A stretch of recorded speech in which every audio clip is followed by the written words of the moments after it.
நேர்களுக்கு இனிமையான காலை நேர வணக்கங்கள் மற்றும் ஒரு சக்தியின் பிரஸ் ரிலீஸ் நிகழ்ச்சியினூடாக உங்களை சந்திக்கிறோம். இன்று செப்டம்பர் மாதம் 15ஆம் தேதி திங்கட்கிழமை. என்னோடு இணைந்து கொள்வதற்காக செய்தி பிரிவினர் ரியாஸ் இணைந்திருக்கிறார். வணக்கம் ரியாஸ். வணக்கம் மயூரன். எனவே நாங்கள் நேரடியாக செய்திகளுக்கு செல்லலாம். இன்று வெளிவந்திருக்கின்ற பத்திரிகைகள் முதலில் சுடரொளி பத்திரிகையின் பிரதான செய்தியை பார்க்கலாம். சுடரொளியின் பிரதான செய்தியாக அமைந்திருக்கின்றது பாக் உளவாளி அருண் குறித்த இந்தியாவின் விசாரணைக்கு இலங்கை முழு ஒத்துழைப்பு. சென்னை உட்பட தமிழகத்தின் பல இடங்களில் தீவிரவாதிகள் தாக்குதல் நடத்துவதற்கு சாதகமாக உள்ள இடங்கள் தொடர்பில் பாகிஸ்தான் உளவு அமைப்புக்கு தகவல் வழங்கினார் என சந்தேகப்படுகின்ற இலங்கை தமிழர் அருண் செல்வராஜா தொடர்பில் இந்திய புலனாய்வுத்துறை முன்னெடுத்து வரும் விசாரணைக்கு பூர்ண ஒத்துழைப்பு வழங்கப்படும் என்று இலங்கை போலீசார் நேற்று அறிவித்திருப்பதாக இந்த செய்தி அமைந்திருக்கிறது. இது மிக முக்கியமான செய்தி. தற்பொழுது இலங்கையில் மாத்திரமல்ல சர்வதேச மட்டத்திலும் பேசப்படுகின்ற ஒருவர் தான் இந்த அருண் என்பவர்.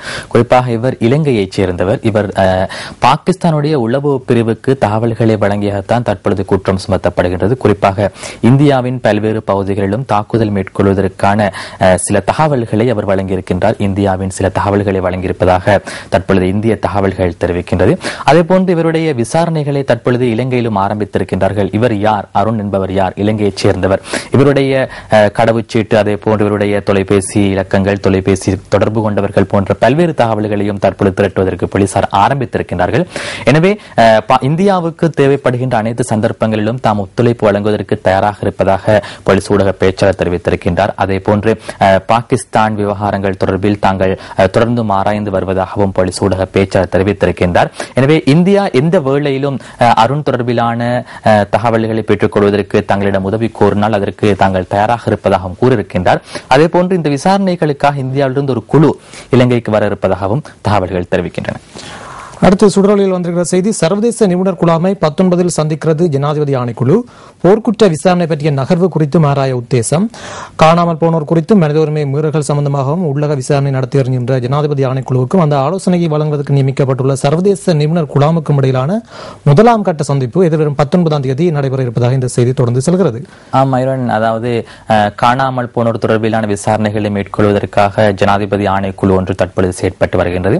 இந்த ஜனாதிபதி ஆணைக்குழுவின் நம்பகத்தன்மையை அதிகரிப்பதற்காக ஜனாதிபதி மஹிந்த ராஜபக்ச சர்வதேச நிபுணர்கள் ஐவரை நியமித்திருக்கின்றார். குறிப்பாக தற்பொழுது ஐக்கிய நாடுகளின் மனித உரிமைகள் பேரவையினாலும் ஒரு சர்வதேச விசாரணை குழு நியமிக்கப்பட்டிருக்கின்றது.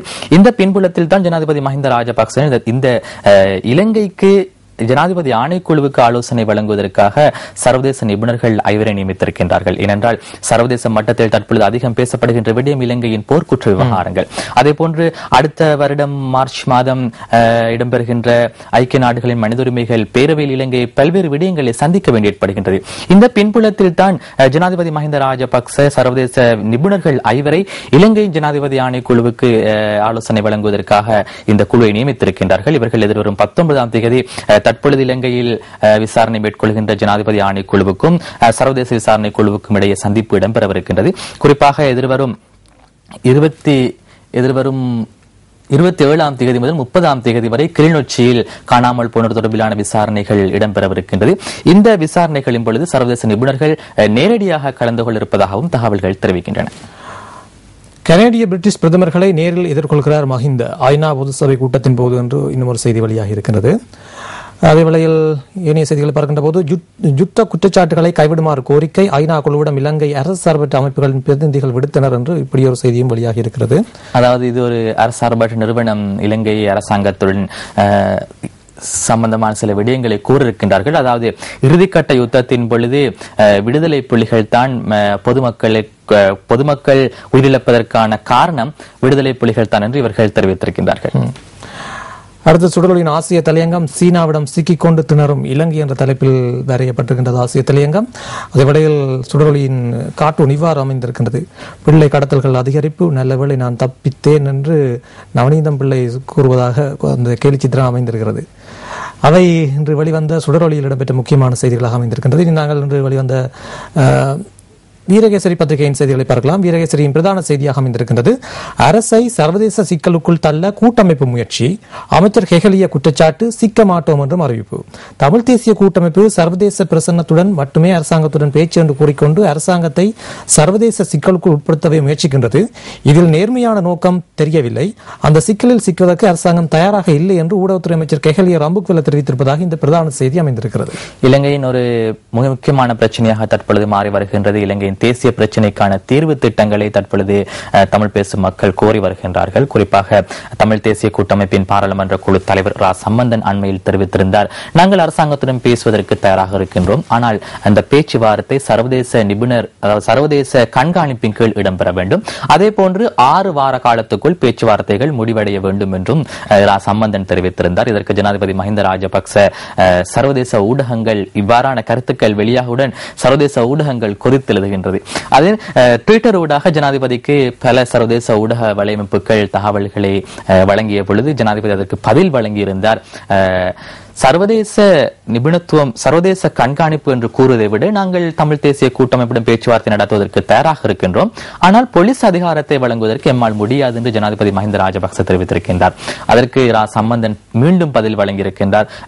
13வது அரசியலமைப்பு திருத்தம் முழுமையாக நடைமுறைப்படுத்தப்பட வேண்டும், மாகாண சபைகளுக்கான அதிகாரங்கள் வழங்கப்பட வேண்டும், குறிப்பாக போலீஸ் அதிகாரம் வழங்கப்பட வேண்டும் என்று தமிழ் தேசிய கூட்டமைப்பு தொடர்ந்தும் கூறி வருகின்றது. இந்த பின்புலத்தில் தான் அமைச்சர் கெஹிலே ரம்புக்வால் இதற்கு பதில் வழங்கியிருக்கின்றார். அரசாங்கத்தை சிக்க வைக்கும் நோக்கில் தான் தமிழ் தேசிய கூட்டமைப்பு செயற்படுகின்றது. தமிழ் மக்களின் பிரச்சனைகளை தீர்ப்பதற்காக நாங்கள் பாராளுமன்ற தெரிவுக்குழுவை நியமித்திருக்கின்றோம். பாராளுமன்ற தெரிவுக்குழுவில் இவர்கள் பங்கேற்க வேண்டும். பாராளுமன்ற தெரிவுக்குழுவில் பங்கேற்றால் எமக்கு அரசியல் தீர்வு ஒன்றை வழங்க வேண்டும் என்றுதான் அரசாங்கம் கூறுகின்றது. ஆனால் மயூரன், நாங்கள் பாராளுமன்ற தெரிவுக்குழுவை பற்றி கொஞ்சம் பேச வேண்டும். பாராளுமன்ற தெரிவுக்குழு என்பது குறிப்பாக இன்னும் பாராளுமன்ற தெரிவுக்குழுவுக்கு கட்சிகள் தங்களுடைய அங்கத்தினுடைய பெயர்களை பெயரிடவில்லை. அரசாங்கம் மாத்திரம்தான் அதாவது பாராளுமன்ற தெரிவுக்குழுவுக்கு தங்களுடைய அரசியல் பிரதிநிதிகளை கட்சியின் பிரதிநிதிகளை பெயரிட்டிருக்கின்றார்கள். தமிழ் தேசிய கூட்டமைப்பு பெயரிடவில்லை, அதே போன்று பல முக்கியமான எதிர்க்கட்சிகள் பெயரிடவில்லை. எனவே இதுவரையும் பெயரிடாத இந்த தெரிவுக்குழு மூலம் அரசியல் தீர்வு ஒன்றை பெற்றுக் கொடுக்க முடியுமா என்பது ஒரு கேள்வி. அதே போன்று தமிழ் தேசிய கூட்டமைப்பு அதே சில அரசியல் கட்சிகள் விடுக்கின்ற வேண்டுகோள் என்னவென்றால், இதற்கு முன்னரும் பேச்சுவார்த்தைகள் இடம்பெற்றன. குறிப்பாக ஜனாதிபதிக்கும் தமிழ் தேசிய கூட்டமைப்புக்கும் இடையில் இருதரப்பு பேச்சுவார்த்தைகள் இடம்பெற்றன. பல சுற்று பேச்சுவார்த்தைகள் இடம்பெற்ற பொழுதிலும் இவர்களால் எந்தவிதமான சாதகமான முடிவுகளையும் பெற்றுக்கொள்ள முடியவில்லை. இருதரப்பு பேச்சுவார்த்தைகளே தோல்வியடைகின்ற சந்தர்ப்பத்தில் பல கட்சிகள் ஒன்றிணைகின்ற பாராளுமன்ற தெரிவுக்குழு மூலம் தீர்வுகளை பெற்றுக்கொள்ள முடியுமா என்பதுதான் இவர்களுடைய கேள்வியாக இருக்கின்றது. குறிப்பாக அந்த தெரிவுக்குழுவிலே சில முற்போக்கு நோக்குடன் செயற்படுகின்ற கட்சிகள் இருக்கின்றன. அதே போன்று விமல் வீரவங்ச, அதே போன்று ஜாதிக ஹெல உரிமைய போன்ற கட்சிகள் இருக்கின்றன. இவர்கள் தமிழ் தேசிய கூட்டமைப்புக்கு தமிழ் மக்களுக்கான தீர்வுகளை பெற்றுக் கொடுப்பதற்கு ஒத்துழைப்பு வழங்குவார்கள் என்பது ஒரு கேள்வி. இந்த பின்புலத்தில் தான் தற்பொழுது இலங்கையின் தேசிய பிரச்சினை நகர்வு இடம்பெற்றுக் கொண்டிருக்கிறது. பொறுத்திருந்து பார்ப்போம் என்ன நடக்கப் போகின்றது என்பதனை. அதேவேளை தமிழ் தேசிய கூட்டமைப்பு பேச்சுவார்த்தை தயார்னு சொன்ன வேளையில் அரசாங்கத்திலிருந்து இப்படியான ஒரு பதில் வந்திருப்பதும் கொஞ்சம் சிலருக்கு ஏமாற்றமாக இருக்கலாம். ஆமா. அடுத்து, தேர்சிலில் அகப்பட்டு ஒருவர் பலி 4 காயம். தான்தோன்றீஸ்வரர் ஆலயத்தில் சம்பவம். மட்டக்களப்பு மாவட்டத்தின் பிரசித்தமான சிவன் ஆலயங்கள் ஒன்றான தான்தோன்றீஸ்வரர் ஆலயத்தின் தேரோட்ட உற்சவத்தின் போது தேர்சிலில் அகப்பட்டு நேற்று 5:30 அளவில் ஒருவர் பலியானதுடன் மேலும் 4 பேர் படுகாயமடைந்ததாக கொக்காட்டிச்சோலை போலீசார் தெரிவித்திருப்பதாக இந்த செய்தி வெளியாக இருக்கிறது. தமிழரசு கட்சியின் அறவழி போராட்ட அறிவிப்பு அரசாங்கத்தை பலப்படுத்துவதாகவே அமையும். கலாநிதி தயான் ஜெயதிலக எச்சரிக்கை என்ற தலைப்பில் இன்னொரு செய்தி வெளியாக இருக்கிறது. அதே வேளையில் அருணின் முழு விவரங்களையும் திரட்டும் முயற்சியில் புலனாய்வு குழுவினர் தீவிரம். காதலி, வீட்டு உரிமையாளர் என அனைவரிடமும் விசாரணை என்று ஒரு செய்தி வெளியாக இருக்கிறது. இது பற்றி நாங்கள் பார்த்திருக்கின்றோம். சிறுமியை கடத்திய கிறிஸ் காமினி உள்ளாடைகளை திருடுபவராம். போலீஸ் விசாரணைகளில் தகவல் என்று ஒரு செய்தி வெளியாகி இருக்கிறது. இது மிக முக்கியமான ஒரு செய்தி. கடந்த வாரம் இலங்கையில் அதிகம் பேசப்பட்ட ஒரு சிறுமிதான் இந்த குருநாகல் சிறுமி. குறிப்பாக இந்த சிறுமியை கடத்தி சென்று 3 நாட்களின் பின்னர் போலீசாரினால் அந்த சிறுமியை மீட்டுவதற்கான சந்தர்ப்பம் கிடைத்தது. உறங்கிக் கொண்டிருந்த சிறுமியை அவருடைய அந்த கட்டிலிருந்து தூக்கிச் சென்றிருக்கின்றார். அதன் பின்னர் 3 நாட்கள் அந்த சிறுமியை காணவில்லை. அதற்கு பிறகு அந்த பிரதேச மக்கள் வழங்கிய தகவலின் அடுத்து ஒரு வீட்டிலிருந்து அந்த சிறுமி மீட்கப்பட்டார். அவருடைய அந்த வீட்டிலிருந்து ஒரு இளைஞரும் அவருடைய தாயும் கைது செய்யப்பட்டார். தற்பொழுது பிரதான சந்தேக நபரை போலீசார் கைது செய்திருக்கின்றார்கள். அவரிடம் மேற்கொண்ட விசாரணைகளும் பொழுது தெரிவித்திருக்கின்றார், நான் இந்த சிறுமியை வளர்த்தெடுப்பதாகத்தான் இந்த சிறுமியை நான் கடத்தி சென்றதாக குறிப்பிட்டிருக்கின்றார். ஆனால் இவருடைய இந்த பிரதான சந்தேக நபருடைய பின்புலம் சற்று மோசமாக அமைகின்றது. போலீசார் நேற்று அதனை அறிவித்திருக்கின்றார்கள். குறிப்பாக அந்த பிரதேசத்திலே கிரீஸ் யக்கா என்றாம் இவரை அழைக்கின்றார். அதே போன்று பல்வேறு திருட்டு சம்பவங்களுடன் தொடர்பட்ட ஒருவராம். அதே போன்று பாலியல் துஷ்பிரயோக குற்றச்சாட்டுகளின் அடிப்படையில் பல தடவை கைது செய்யப்பட்ட ஒருவர் என்றும் போலீசார் கூறுகின்றார்கள். எனவே இவர் கூறுகின்ற தான் குழந்தையை வளர்த்தெடுப்பதற்காக கடத்தி சென்றார் என்ற விடயத்தில் தமக்கு சந்தேகம் இருப்பதாக போலீசார் கூறுகின்றனர். அடுத்து யாழ் கொழும்பு தனியார் சொகுசு பஸ்ஸில் 13.5 கிலோ கேரள கஞ்சா கைப்பற்றப்பட்டது. சாரதி நடத்துனர் உட்பட 3 பேர் கைது. யாழ்ப்பாணத்திலிருந்து கொழும்புக்கு பயணிகள் சேவையில் ஈடுபடும் சொகுசு பஸ் வண்டிகளூடாக கேரள கஞ்சா கடத்தப்படும் வர்த்தகம் ஒன்றை போலீஸ் விசேட அதிரடிப்படையினர் முறியடித்திருப்பதாக அது தொடர்பான புகைப்படத்தோடு செய்தி வெளியாக இருக்கிறது. இலங்கையில் முன்னேற்றம் அடைந்து வருகின்ற ஒரு துறையாக தற்பொழுது போதைப் பொருள் வியாபாரமும் அதிகரித்து வருகின்றது. குறிப்பாக சர்வதேச நாடுகளிலிருந்து கூட போதைப் பொருட்கள் இலங்கைக்கு கொண்டு வரப்படுகின்றது. எனவே போதைப் பொருள் மத்திய நிலையமாக இலங்கை மாறி வருகின்றது என்று கடந்த சில தினங்களாக எதிர்க்கட்சிகள் குற்றம் சுமத்தி வந்திருக்கின்றன. அந்த பின்புலத்தில் தான் தற்பொழுது பஸ்களில் இருந்து கூட இவ்வாறான போதைப் பொருட்கள் மீட்கப்படுகின்றமை நாங்கள் சுட்டிக்காட்ட வேண்டிய விடயமாகும். வீரேசரியில் வெளிவந்த இன்னும் ஒரு செய்தி, காணாமல் போன சிறுமி மீட்பு என்ற தலைப்பில் இருக்கின்றது. அதுபோன்று வீரேசரியின் கார்ட்டூன் இவ்வாறு அமைந்திருக்கிறது, கேனி வரைந்திருக்கிற கார்ட்டூன் இவ்வாறு அமைந்திருக்கின்றது. அவை இன்று வெளிவந்த வீரகேசரி பத்திரிகை இடம்பெற்ற முக்கியமான செய்திகளாக அமைந்திருக்கின்றது. இனி நாங்கள் இன்று வெளிவந்த தினக்குரல் பத்திரிகையின் செய்திகளுக்கு செல்லலாம். தினக்குரலின் பிரதான செய்தியாக அமைந்திருக்கிறது, குடாநாட்டில் காணி அளவிடும் பணி மீண்டும் இன்று ஆரம்பம். சுவீகரிப்புக்கு அறிவித்தல் விடுக்கப்பட்ட நிலங்களில். யாழ்ப்பாணத்தில் ராணுவ தேவைகளுக்கான இந்த விவரங்களை பார்ப்பதற்கு முதல் நாங்கள் நேர அறிக்கையை பார்த்து விட்டு வரலாம். அதிநவீன வசதிகளுடன் புதிய ஹீரோ பிளஷர், நீங்கள் அனுபவித்ததிலும் அதிக ஆனந்தம். மீண்டும் சக்தியின் பிரஸ் ரிலீஸோடு இணைந்து கொள்கின்றோம். குறிப்பாக தினக்குரலின் பிரதான செய்தியாக அமைந்திருக்கிறது, யாழ்ப்பாணத்தில் ராணுவ தேவைகளுக்காக சுயரிப்பு அறிவித்தல் விடுக்கப்பட்ட பொதுமக்களின் காணிகளை அளவிடுமாறு நில அளவை திணைக்களத்துக்கு உயர் மட்டத்திலிருந்து உத்தரவு பிறப்பிக்கப்பட்டிருப்பதாக இந்த செய்தி அமைந்திருக்கிறது. இதன்படி கீரிமலையில் உள்ள 148 ஏக்கர் காணிகளை போலீஸ் பாதுகாப்புடன் அளவிடும் பணிகள் இன்று திங்கட்கிழமையிலிருந்து ஆரம்பிக்கப்பட இருக்கிறது. கீரிமலை உள்ளிட்ட வடமாகாணத்தின் சில காணிகளை அளவீடு செய்வதற்கான முயற்சிகள் கடந்த சில மாதங்களாக முன்னெடுக்கப்பட்டது. ஆனால் அது சாத்தியமடையவில்லை. போலீசார் அந்த இடத்துக்கு காணி அளவிடும் அதிகாரிகளோடு வந்த வேளையில் பிரதேச மக்கள் அதற்கு எதிராக ஆர்ப்பாட்டம் செய்து எதிர்ப்பு தெரிவித்து அதற்கான அளவீடும் செய்வதற்கான சந்தர்ப்பத்தை வழங்கவில்லை. இந்த பின்புலத்தில் தான் தற்பொழுது மீண்டும் இந்த காணி அளவிடும் நடவடிக்கை இடம்பெறவிருப்பதாக வெளிவடக்கு மீள்குடியேற்ற கிராம தலைவர் தெரிவித்திருக்கின்றார். இன்றும் நான் நினைக்கின்றேன் பொதுமக்கள் அதற்கு எதிராக எதிர்ப்பு தெரிவிப்பார்கள். ஆனால் மயூரன், நாங்கள் இங்கு சுட்டிக்காட்ட வேண்டிய ஒரு விடயம் என்னவென்றால், நாங்கள் இது குறித்து ராணுவத்திடம் தொடர்பு கொண்டு கேட்கின்றோம். ஒவ்வொரு செய்திகளும் வருகின்ற பொழுது நாங்கள் ராணுவத்துடன் தொடர்பு கொண்டு கேட்கின்ற பொழுது ராணுவ ஊடக பேச்சாளர் கூறும் விடயம் என்னவென்றால், அந்த பிரதேசத்தினுடைய காணிகள் அது ராணுவ தேவைகளுக்கு எங்களுக்கு தேவைப்படுகின்றது. நாங்கள் அந்த காணிகளை சட்ட ரீதியாக பெற்றுக் கொள்வதற்கான முயற்சிகளில் தான் நாங்கள் ஈடுபடுகின்றோம். குறிப்பாக இவ்வாறு வடமாகாணத்திலே காணி அளவிடும் காணிகளை ராணுவம் தக்க வைத்துக் கொண்டிருக்கின்ற சம்பவங்களை நாங்கள் காண்கின்றோம். பல ராணுவ பிரசன்னம் தற்பொழுது வடக்கிலே அதிகரித்திருக்கின்றது. அதே போன்று மக்கள் யுத்தத்தின் பின்னர் 30 வருட கால யுத்தத்தின் பின்னர் தங்களது சொந்த இடங்களில் வாழ்வதற்கு விரும்புகின்றார்கள். ஆனால் தற்பொழுது ராணுவத்தின் இந்த செயற்பாட்டை சர்வதேச மட்டத்திலும் தற்பொழுது வன்மையாக இந்த விடயம் தொடர்பில் கண்டனங்கள் தெரிவிக்கப்பட்டு வருகின்றது. பொதுமக்கள் தங்களுடைய காணி உறுதி பத்திரங்களை வைத்திருக்கின்றார்கள். இது எங்களுடைய காணி என்று பொதுமக்கள் கூறுகின்றார்கள். ஆனால் தற்பொழுது இவர்கள் என்ன செய்கின்றார்கள் என்றால், அந்த காணிகளை ராணுவ தேவைக்காக அல்லது கடற்படையின் தேவைக்காக கைப்பற்றவிருப்பதாக கூறுகின்றார்கள். அதாவது 13வது அரசியலமைப்பு திருத்தத்தை நடைமுறைப்படுத்தல் அல்லது தேசிய பிரச்சினைக்கான தீர்வினை வழங்கல் என்று பேசுவதற்கு முன்னர் பாதிக்கப்பட்டிருக்கின்ற மக்களுக்கான அவர்களுடைய உரிமைகளை பெற்றுக் கொடுப்பதற்கு அரசாங்கம் கட்டாய முயற்சிகளை மேற்கொள்ள வேண்டும். அவர்களுடைய காணிகளை அவர்களுக்கே வழங்க வேண்டும். அவர்கள் தொழிலிலே அவர்களுடைய ஜீவனோபாயத்தை மேற்கொள்வதற்கான சந்தர்ப்பத்தை வழங்க வேண்டும். அதனை விடுத்து தேசிய பிரச்சனைக்கான தீர்வு குறித்து பேசுவதிலோ அல்லது பல முக்கியமான பிரச்சனைகள் தொடர்பில் பேசுவதிலோ முக்கியமில்லை. அடிப்படை விடயத்திலே அரசாங்கம் தவறு இழைக்கின்றது. எனவே இது குறித்து தான் தற்பொழுது அதிகம் பேசப்படுகின்றது. நாங்கள் கூறுவதாக இருந்தால் மயூரன், சிங்கள மக்கள் பேசுகின்ற விடயம் என்னவென்றால், தேசிய பிரச்சனைக்கான தீர்வினை ஒருமுறம் பேதுகள். ஆனால் தமிழ் மக்களுக்கான இந்த காணி அவருடைய காணிகளை வழங்கல், அதே போன்று ராணுவ பிரசனம், இவை அனைத்தும் கட்டாயமாக நீக்கப்பட வேண்டும் என்பது அவர்களுடைய நிலைப்பாடாக அமைகின்றது. சாதாரண பொதுமக்களே கூறும் விடயம் இதுவாக இருந்தால் ஏன் அரசாங்கம் இந்த விடயத்திலே பின் நிற்கின்றது? சிந்திக்க வேண்டிய ஒரு விஷயம். பொறுத்து பார்க்கலாம். இன்று காணி அளவிடும் பணி ஆரம்பமாகிறது. இதற்கு எதிர்ப்புகள் அதிகமாக இருக்கும் என்று எதிர்பார்க்கப்படுகின்றது. நாளைய செய்திகள் எவ்வாறு அமையும் என்று. இலங்கையின் பொருளாதார அபிவிருத்திக்கு சீனாவின் கடல் மார்க்க பட்டுப்பாதை முக்கியம். சீன ஜனாதிபதி ஜி ஜின்பிங் 21ஆம் நூற்றாண்டு கடல் மார்க்க பட்டுப்பாதை முன்முயற்சியை ஜனாதிபதி மஹிந்த ராஜபக்ச பாராட்டியுள்ளார். இலங்கையின் அபிவிருத்திக்கு இந்த பொருளாதார நுழைவாசல் முக்கியமானது என்று அவர் கூறியிருப்பதாக செய்தி வெளியாகி இருக்கிறது. அருணுக்கு பல முகங்கள் கேள்விக்குறியோடு இந்த செய்தி வெளியாக இருக்கிறது. யாழ் பல்கலைக்கழக மாணவர் விடுதியில் டெங்கு நோய் அச்சுறுத்தல், விரிவுரைகள் சில இடைநிறுத்தம் என்று செய்தி வெளியாகிருக்கின்றது. முஸ்லிம்களின் அண்மைக்கால கலாச்சார மாற்றமே சிங்களவர்கள் மத்தியில் சந்தேகத்துக்கு காரணம், பேராசிரியர் கொட்டப்பிட்டிய ராகுல தேரர் தெரிவித்திருப்பதாக ஒரு செய்தி வெளியாகி இருக்கிறது.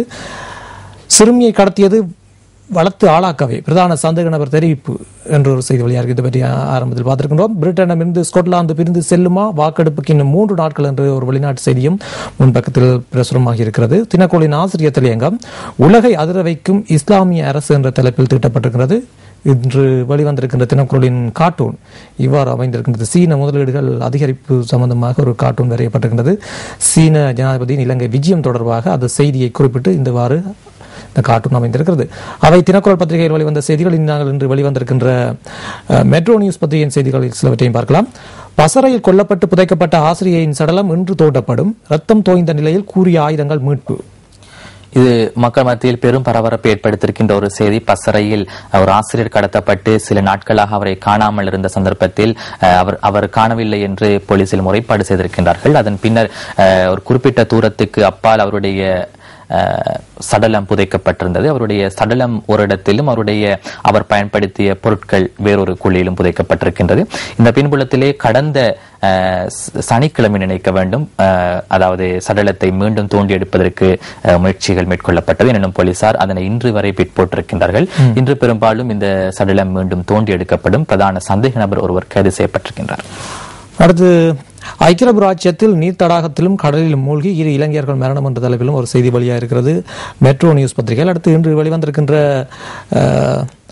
தமிழ் தந்தி பேப்பரின் செய்திகளையும் பார்க்கலாம். தமிழ் தந்தியின் செய்திகளை பார்க்கலாம்.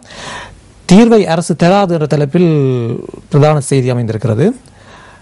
அதேவேளையில் குருக்கள் மட விவகாரம் திரும்பிச் சென்ற சட்ட வைத்திய அதிகாரிகள் குழு என்ற தலைப்பில் புகைப்படத்துடன் செய்தி வெளியாக இருக்கின்றது. இது ஒரு முக்கியமான செய்தி. குருக்கள் மடத்தில் மனித புதைகுழிகள் காணப்படுவதாக தெரிவிக்கப்பட்டு அதனை நீதிமன்றம் குறிப்பிட்டிருந்தது. அந்த மனித புதைகுழிகளை தோண்டி எடுக்குமாறு இவர்கள் காணாமல் போனோர் தொடர்பிலான ஜனாதிபதி ஆணைக்குழுவிலும் முறைப்பாடு செய்திருந்தார்கள், இந்த புதைகுழிகளை தோண்டி எடுக்க வேண்டும் என்று. அதன்படி சட்ட வைத்திய அதிகாரிகள் கடந்த சனிக்கிழமை அந்த இடத்துக்கு சென்றார்கள், அந்த பிரதேசத்தை அடையாளப்படுத்துவதற்காக. அந்த வேளையிலே பிரதேசத்தின் 2 அரசியல்வாதிகளுக்கு இடையில் முரண்பாடுகள் ஏற்பட்டது. குறிப்பாக மனித புதைகுழிகள் இருக்கின்ற இடங்களை அடையாளப்படுத்துவதில் 2 பிரதேச அரசியல்வாதிகளுக்கும் இடையில் முரண்பாடு ஏற்பட்டது. நாங்கள் இதனை பிரதான செய்தியூடாக ஒளிபரப்பியிருந்தோம். மிகவும் காரசாரமான முறையில் இவர்கள் விவாதித்துக் கொண்டார்கள், கருத்து முரண்பாடு ஏற்பட்டது. எனவே சட்ட வைத்திய அதிகாரிகள் பார்த்துக் கொண்டிருந்த இவர்கள் எங்களுக்கு இப்பொழுது இந்த இடத்தில் இருக்க முடியாது, போலீசாரிடம் பேசி பிரச்சனைகளை முதலில் தீர்த்துக் கொள்ளுங்கள், அதன் பின்னர் நாங்கள் வந்து நிலத்தை அடையாளப்படுத்துவோம் என்று கூறிவிட்டு அவர்கள் திரும்பிச் சென்றார்கள். அடுத்து, யாழ் கொழும்பு சேவை 22 பஸ்களுக்கே அனுமதி. யாழ்ப்பாணத்திற்கும் கொழும்புக்கும் இடையில் சேவையில் ஈடுபட 22 பஸ்களுக்கு மட்டுமே அனுமதி இருப்பதாகவும் மிகுதி பஸ்கள் இந்த வழித்தடத்தில் சேவையில் ஈடுபட முடியாது என்று யாழ் பிரதேச சிரேஷ்ட போலீஸ் அத்தியட்சகர் WV விமலசேன தெரிவித்திருப்பதாக ஒரு செய்தி வெளியாக இருக்கிறது. இலங்கை சீன துறைமுக ஒப்பந்தங்கள் பிராந்தியத்தில் அச்சத்தை தோற்றுவிக்கலாம் என்ற ஒரு செய்தியும், ஐநா விசாரணைகளுக்கு ஒத்துழைக்காவிடின் தடைகளை எதிர்நோக்க நேரிடும் என்றும் தமிழ் தந்தியின் முன்பக்கத்தில் சில செய்திகள் வெளியாகி இருக்கின்றது. அதேவேளையில் ஜனாதிபதி விசாரணை குழுவில் மக்கள் சந்தேகம், நியூயார்க் டைம்ஸ் பத்திரிகை தெரிவிப்பு என்ற ஒரு செய்தி வெளியாக இருக்கிறது. ஐநாவின் போர்க்குற்ற விசாரணைகளை ஆதரவு அளிக்கப் போவதில்லை என்று இலங்கை ஜனாதிபதி மஹிந்த ராஜபக்ச அறிவித்திருக்கின்றார். ஏற்கனவே வடகொரியாவும் சிரியாவும் இவ்வாறு ஐநா விசாரணைகளை தமது நாட்டுக்குள் ஏற்றுக்கொள்ளவில்லை. இந்த பட்டியலில் இலங்கையும் சேர்ந்துள்ளது என்று இந்த செய்தி தொடர்ந்து செல்கிறது. பேச்சுவார்த்தைக்குரிய சூழலை அரசாங்கம் ஏற்படுத்த வேண்டும் என்ற ஒரு செய்தி வெளியாக இருக்கிறது. தமிழ் தந்தியின் ஆசிரியர் தலையங்கம் பேரம் பேசும் சக்தியை இந்திய அரசிடம் நழுவ விடும் தமிழ் தேசிய கூட்டமைப்பு என்ற தலைப்பில் தீட்டப்பட்டிருக்கின்றது. அதே வேளையில் அதன் கார்ட்டூன் இவ்வாறு அமைந்திருக்கிறது. அவை தமிழ் தந்தி பத்திரிகையினுடைய முக்கிய செய்திகளாக அமைந்திருக்கின்றன. இனி நாங்கள் இன்று வெளிவந்திருக்கின்ற யாழ் தினக்குரல் பத்திரிகையின் செய்திகளுக்கு செல்லலாம். தினக்குரலின் பிரதான செய்தியாக அமைந்திருக்கிறது ஏற்கனவே நாங்கள் பார்த்த செய்திதான். குடாநாட்டில் காணி அளவிடும் பணி மீண்டும் இன்று ஆரம்பம். ஐநா செயற்குழு வருகை தர அனுமதி வழங்க அரசு மறுப்பு. பலவந்தமாக காணாமல் போதல் தொடர்பான ஐநா செயற்குழு இலங்கைக்கு வருகை தருவதற்கு இணக்கம் தெரிவிக்க அரசாங்கம் மறுத்துள்ளது. காணாமல் போனோர் தொடர்பான ஜனாதிபதி ஆணைக்குழுவின் பணிகள் பூர்த்தி அடையும் வரை ஐநா வருகைக்கு அனுமதி அளிப்பதில்லை என அரசாங்கம் தெரிவித்திருக்கிறது. இவ்வாறு அனுமதி வழங்குவதில்லை என்று கூறுகின்ற சந்தர்ப்பத்திலே வடமாகாணத்தில் கடந்த வாரம் ஒரு தீர்மானம் நிறைவேற்றப்படுகின்றது. குறிப்பாக ஐக்கிய நாடுகளின் மனித உரிமைகள் பேரவையின் விசாரணைகளுக்கு இலங்கை அரசாங்கம் ஒத்துழைப்பு வழங்க வேண்டும் என்ற தீர்மானம் நிறைவேற்றப்படுகின்றது. அதன் பின்னர் அரசாங்கத்தினுடைய மிக முக்கியமான ஒரு அரசியல் அதாவது அமைச்சர் ஒருவர் அமைச்சர் மைத்ரிபால சிறிசேன குறிப்பிட்டிருந்தார், வடமாகாணத்தில் நிறைவேற்றப்படுகின்ற தீர்மானங்கள் தொடர்பில் நாங்கள் இந்த வாரம் மத்திய செயற்குழு கூட்டத்தில் கலந்துரையாட இருப்பதாக அவர் குறிப்பிட்டிருக்கின்றார். எந்த ஒரு மாகாண சபையும் தாங்கள் நினைத்தவாறு தீர்மானம் நிறைவேற்ற முடியாது என்று அவர் குறிப்பிட்டிருக்கின்றார். அனைத்து மாகாணங்களும் அரசியலமைப்புக்கு உட்பட்ட வகையிலே தீர்மானங்களை நிறைவேற்ற வேண்டும் என்று அவர் தெரிவித்திருக்கின்றார். இதனை நாங்கள் வடமாகாண தவிசாளரிடம் கேட்டோம். அவர் குறிப்பிட்டிருந்தார், வடமாகாணத்திலே சட்டத்துக்கு முரணாக அரசியலமைப்புக்கு முரணாக எந்த தீர்மானத்தையும் தாங்கள் நிறைவேற்றவில்லை என்று குறிப்பிட்டிருந்தார். அரசாங்கம் இவ்வாறு கலந்துரையாடி தங்களுக்கான சிறந்த தீர்வுகளை பெற்றுக் கொடுக்க வேண்டும் என்பதை தங்களது எதிர்பார்ப்பு என்றும் அவர் தெரிவித்திருந்தார். ஆனால் வடமாகாண சபை கூறுகின்ற கருத்துக்களுக்கு அரசாங்கம் செவி மடுப்பதாகவும் இல்லை. அதுவும் ஒரு பிரச்சனை இருக்கின்றது. வல்வெட்டித்துறையில் சிறுமியை காணவில்லை. வீட்டில் இருந்த சிறுமி திடீரென காணாமல் போனார் என அவரின் பெற்றோரால் வல்வெட்டித்துறை போலீஸ் நிலையத்தில் நேற்று முறைப்பாடு செய்யப்பட்டுள்ளது. வல்வெட்டித்துறை கொற்றாவத்தை பகுதியைச் சேர்ந்த கிருஷ்ணகுமார் கிருஷாலினி வயது 14 என்பவரே இவ்வாறு காணாமல் போனவர் என்று தெரிவிக்கப்படுவதாக ஒரு செய்தி வெளியாகி இருக்கிறது. மாவை தலைமையிலான போராட்டத்தில் கைகோர்ப்போம். தமிழரசு கட்சியின் தலைவராக தெரிவு செய்யப்பட்ட மாவை சேனாதிராஜா தலைமையில் எதிர்காலத்தில் மேற்கொள்ளப்படுகின்ற தமிழ் மக்களின் உரிமைகளுக்கான போராட்டங்களில் கைகோர்த்து செயற்படுவோம் என ஜனநாயக மக்கள் முன்னணியின் உப பொதுச் செயலாளரும் மேல் மாகாண சபை உறுப்பினருமான சன் குகவர்தன் தெரிவித்திருப்பதாக ஒரு செய்தி வெளியாக இருக்கின்றது. அவை யாழ் தினக்குரல் பத்திரிகையில் இடம்பெற்ற முக்கியமான செய்திகளாக அமைந்திருக்கின்றது. இனி நாங்கள் தினகரன் பத்திரிகையின் செய்திகளுக்கு செல்லலாம். தினகரனின் பிரதான செய்தியாக அமைந்திருக்கின்றது, ஹஜ் கடமைக்கான வேலை திட்டங்களை அரசாங்கம் நேரடியாக முன்னெடுக்கும், பாரபட்சமின்றி சகலருக்கும் சம வாய்ப்பு, ஜனாதிபதி தெரிவித்திருக்கின்ற கருத்து. இது ஜனாதிபதி மஹிந்த ராஜபக்ச நேற்று வெளிமட குருத்தலாவ பகுதியில் இடம்பெற்ற ஒரு கூட்டத்தின் பொழுது தெரிவித்திருக்கின்றார். குறிப்பாக ஹஜ் கடமைக்காக செல்கின்றவர்கள் ஒருவர் மீண்டும் மீண்டும் செல்கின்ற ஒரு நடைமுறை இலங்கையில் காணப்படுகின்றது. ஆனால் கோட்டா கிடைக்கின்றது குறிப்பிட்ட அளவுக்கு மாத்திரம்தான். எனவே ஒருவர் மீண்டும் மீண்டும் செல்வதனால் அந்த ஏனைய மக்களுக்கான வாய்ப்புகள் சந்தர்ப்பங்கள் கிடைப்பதில்லை. எனவே ஜனாதிபதி மஹிந்த ராஜபக்ச தெரிவித்திருக்கின்றார், இனிவரும் காலத்தில் ஒருமுறை ஹஜ் செய்திருந்தால் அவரை மீண்டும் அந்த ஹஜ் பயணத்துக்காக அனுமதிப்பதில்லை என்ற ஒரு கருத்தினை தெரிவித்திருக்கின்றார். இலங்கை வாழ் முஸ்லிம் மக்கள் அனைவருக்கும் இந்த சந்தர்ப்பத்தை பெற்றுக் கொடுப்பதற்காக அரசாங்கம் இந்த விடயத்தில் தலையிட்டிருப்பதாக ஜனாதிபதி கூறியிருக்கின்றார். இலங்கை வரும் சீன ஜனாதிபதிக்கு நாளை செங்கம்பள வரவேற்பு. விமான நிலையத்தில் ஜனாதிபதி வரவேற்பார். நுரைச்சோலை அனல் மின் நிலையத்தின் 2ஆம் 3ஆம் கட்டங்களும் அங்குரார்ப்பணம் என்ற தலைப்பில் செய்தி வெளியாக இருக்கின்றது. 2 நாள் உத்தியோகபூர்வ விஜயமாக மேற்கொண்டு சீன ஜனாதிபதி நாளைய தினம் இலங்கைக்கு வருகின்றார். மிக முக்கியமான செய்தி, சீனாவுக்கும் இலங்கைக்கும் இடையிலான உறவுகள் தொடர்ந்தும் அதிகரித்து வருகின்றது. இதன் ஒரு அடிப்படையில் தான் சீன ஜனாதிபதி நாளை இலங்கைக்கு வருகின்றார். அதன் பின்புலத்தில் சில முக்கியமான வேலை திட்டங்கள் மேற்கொள்ளப்பட இருக்கின்றது. ஜனாதிபதி மஹிந்த ராஜபக்ச தலைமையில் இந்த நிகழ்வுகள் இடம்பெறவிருக்கின்றன. 28 வருடங்களின் பின்னர் சீன ஜனாதிபதி ஒருவர் இலங்கைக்கு வருவதாக குறிப்பிடப்பட்டிருக்கின்றது. தமாரா கேஷினி கடத்தல் சம்பவம் சந்தேக நபருக்கு விளக்கம் அறியல் என்ற செய்தி வெளியாகிறது. தேர்தல் பிரசாரங்கள் 17 நிறைவு. இறுதிப் பணிகளில் கட்சிகள் தீவிரம். மொனராகல வெள்ளவாயவில் ஐக்கிய மக்கள் சுதந்திர முன்னணி பிரதான கூட்டங்கள். பதுளையில் ஐக்கிய தேசிய கட்சியின் பிரசாரம். 12,500 அரசு உத்தியோகத்தர்கள் பணியில் ஈடுபடுவதாகவும் இந்த செய்தி அமைந்திருக்கிறது. உவா மாகாண சபை தேர்தல் தொடர்பாக எதிர்வரும் சனிக்கிழமை உவா மாகாண சபை தேர்தல் இடம்பெறவிருக்கின்றது. தேர்தல் களத்திலே கட்சிகள் மும்முரமாக ஈடுபட்டு வருகின்றது. குறிப்பாக இந்த முறை உவா மாகாண சபை தேர்தலை நாங்கள் ஏனைய மாகாண சபை தேர்தல்களை விட அதிக அளவிலான வன்முறை சம்பவங்கள் பதிவாகும் ஒரு தேர்தலாக அமைகின்றது. குறிப்பாக தேர்தல் அலுவலகங்களை மக்கள் விடுதலை முன்னணி உள்ளிட்ட பல கட்சிகளின் தேர்தல் அலுவலகங்கள் தீக்கிரையாக்கப்பட்ட சம்பவங்கள், உடைக்கப்பட்ட சம்பவங்கள் பதிவாக இருக்கின்றது. அதே போன்று பல்வேறு மோதல் சம்பவங்களும் பதிவாக இருக்கின்றது. இந்த பின்புலத்தில் தான் 17ஆம் தேதி நாளை மறுதினம் தேர்தல் பிரசார நடவடிக்கைகள் நிறைவடைய இருக்கின்றது. எனவே பொறுத்திருந்து பார்ப்போம், ஊவா மாகாணத்தில் ஏதாவது ஒரு மாற்றம் ஏற்படுமா என்பதனை. தாய் மகன் உட்பட 4 பலி. நாட்டின் பல்வேறு பகுதிகளில் விபத்து தொடர்பாக ஒவ்வொரு நாளும் பலி அதாவது உயிர் பலியில் இடம்பெற்றுக் கொண்டுதான் இருக்கின்றது. அதேவேளையில் இன்றைய தினகரனின் கார்ட்டூன் இவ்வாறு அமைந்திருக்கின்றது. ஊவா மாகாண சபை தேர்தல் தொடர்பாக ஒரு கார்ட்டூன் வரையப்பட்டிருக்கின்றது. அவைதான் இன்றைய தினகரன் பத்திரிகை இடம்பெற்ற முக்கியமான செய்திகளாக அமைந்திருக்கின்றன. அவைதான் இன்று பத்திரிகைகளில் நாங்கள் கொண்டு வந்த செய்திகள் என்றும் சொல்லிக் கொள்ளலாம். எனவே பார்க்கலாம், இன்றைய தினம் நாங்கள் பத்திரிகைகள் வெளிவந்த அனைத்து செய்திகளையும் தந்திருக்கிறோம். நாளை தினமும் பத்திரிகைகள் வெளிவந்த செய்திகளை பார்க்கலாம். குறிப்பாக இன்று அதிகம் இப்போது எதிர்பார்க்கப்படுகின்ற விடயம் இன்று யாழ்ப்பாணத்தில் இந்த காணி அளவிடும் பணிகள் தொடர்பான பேச்சு அதிகம் பேசப்படுகின்றது. நாளை அவை பற்றிய மேலதிகமான செய்திகளும் கிடைக்கும் என்று எதிர்பார்க்கின்றோம். நிச்சயமா.